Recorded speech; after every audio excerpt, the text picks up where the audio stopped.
αγκαλιά μου. Τι τέλεια λιχουδιά, αυτό τη στρώμενα μουλιά.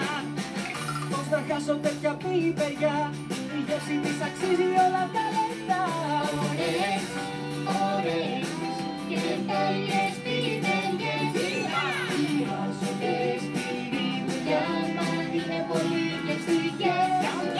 Ωραίες, ωραίες και τέλειες πιπεριές. Οι πιπεριές ήταν τέλειες. Έχεις κι άλλες? Μερικές πίσω στη φάρμα. Ωραίες, ωραίες Μα τις φυλάω για μένα.